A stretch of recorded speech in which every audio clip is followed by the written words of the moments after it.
മഹാരാഷ്ട്ര സോലാപൂരിൽ 14-കാരനായ മകനെ വിഷം നൽകി കൊലപ്പെടുത്തിയ കേസിൽ പിതാവ് അറസ്റ്റിലായിരിക്കുകയാണ്.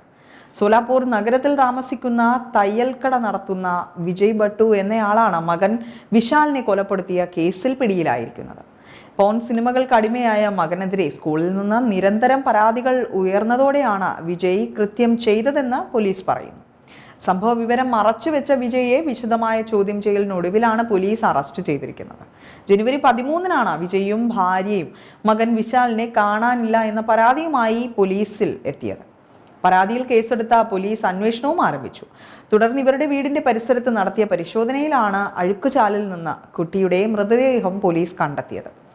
സോഡിയം നൈട്രേറ്റ് ഉള്ളിൽ ചെന്നാണ് വിശാൽ മരിച്ചതെന്ന് പോസ്റ്റ്മോർട്ടം റിപ്പോർട്ടിൽ വ്യക്തമായിരുന്നു. ഇതോടെയാണ് സംഭവം കൊലപാതകമാണെന്ന സംശയത്തിൽ പോലീസ് അന്വേഷണം ഊർജിതമാക്കിയത്. വിശദമായ അന്വേഷണത്തിന്റെ ഭാഗമായി വിജയുടെ കുടുംബക്കാരെയും അയൽവാസികളെയും ഒക്കെ പോലീസ് ചോദ്യം ചെയ്തിരുന്നു. ഇതിനിടെ വിജയ് നൽകിയ വിവരങ്ങളിലെ വൈരുദ്ധ്യങ്ങൾ ശ്രദ്ധയിൽപ്പെട്ടതോടെ അയാളും സംശയനിഴലിലായി. സമ്മർദ്ദം രൂക്ഷമായതോടെ ജനുവരി 28-ന് മകനെ കൊലപ്പെടുത്തിയത് താനാണ് എന്ന വിവരം വിജയ് ഭാര്യ കീർത്തിയോട് പറഞ്ഞു. പോൺ സിനിമകളോടുള്ള വിശാലിന്റെ ആസക്തിയിൽ പ്രകോപിതനായാണ് കൊല നടത്തിയതെന്നാണ് വിജയ് ഭാര്യയോട് പറഞ്ഞത്.